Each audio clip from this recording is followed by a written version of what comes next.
Perkawinan anak merupakan persoalan yang menjadi perhatian saat ini bagi pemerintah.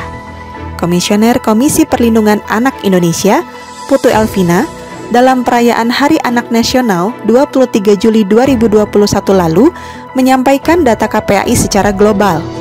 Tahun 2020 tercatat ada 6.519 kasus perkawinan anak, angka yang lebih tinggi dibanding 2019 lalu, yaitu mencapai 4.369. Demikian juga Jawa Barat yang menaruh perhatian besar pada persoalan ini. Berdasarkan data BPS Jawa Barat tahun 2020, kasus perkawinan anak terhitung masih tinggi, yaitu 11,96%.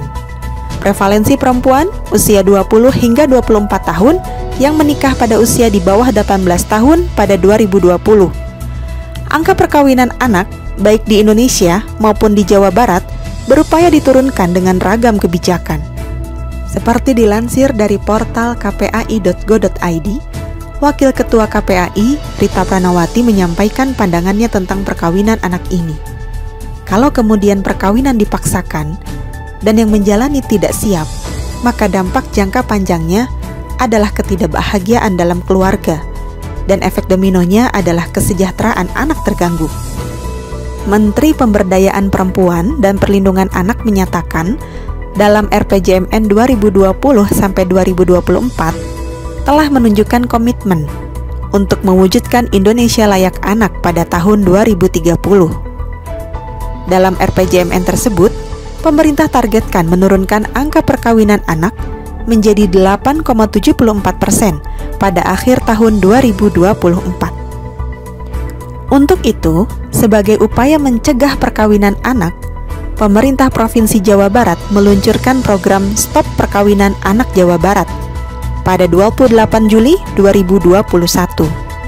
Program ini merupakan upaya pemerintah guna menurunkan laju perkawinan anak di Jawa Barat dengan melibatkan unsur pentahelix, yaitu pemerintah, akademisi, komunitas, pebisnis, dan media. Sebetulnya, bagaimana kita memandang persoalan ini?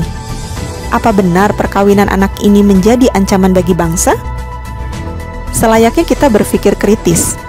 Apakah perkawinan anak ini menjadi masalah utama anak? Berbagai upaya untuk mencegah perkawinan anak, apakah benar-benar demi hak anak? Hari ini kita semua tahu, tingkat kematangan organ reproduksi pada anak-anak pada zaman sekarang tidak diimbangi dengan kematangan cara berpikir. Tontonan dan gaya hidup bebas pada saat ini cenderung mendorong generasi muda, termasuk anak-anak, untuk pacaran, bersenang-senang sesuai keinginan mereka, dan mengumbar syahwat saja.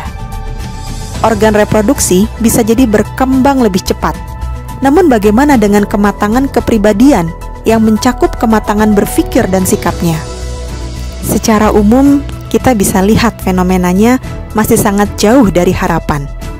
Jadi wajar saja, akibat gaya hidup bebas saat ini membuat anak-anak yang usianya masih di bawah batas usia pernikahan kebelet untuk menikah, namun kurang siap dari sisi mental dan kematangan berpikir, termasuk juga sisi ekonominya. Maka terjadilah banyak masalah setelah menikah karena mereka gagap tanggung jawab dalam berumah tangga. Belum lagi fenomena seks bebas yang berujung pada kehamilan yang tidak diinginkan. Maka sangat wajar jika kemudian menikah di usia yang masih belia menjadi pilihan dan pelarian, sekaligus sebagai solusi pragmatis dari permasalahan sosial ini.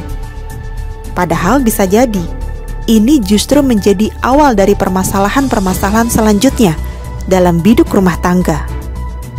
Masalah sosial berupa kehamilan tidak diinginkan ini menjadi salah satu pendulang maraknya anak-anak ABG yang menikah di usia muda.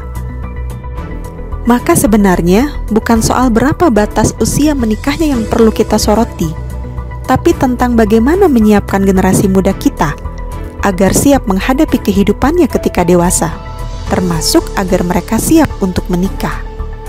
Jika bersemangat untuk membela hak hidup anak, mengapa tidak bersuara lantang dan bersungguh-sungguh berupaya untuk berantas seks bebas, pornografi, liberalisasi sosial dan budaya, sistem ekonomi neoliberal, dan sistem kapitalisme yang rusak?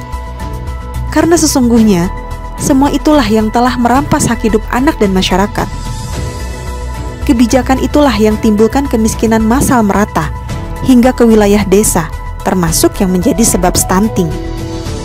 Kebijakan liberalisasi budaya itu jugalah yang menimbulkan pergaulan bebas maupun kehamilan tidak diinginkan. Jadi pertanyaannya, yang mengancam itu apakah perkawinan anak atau sistem liberal sekuler yang melahirkan pergaulan bebas?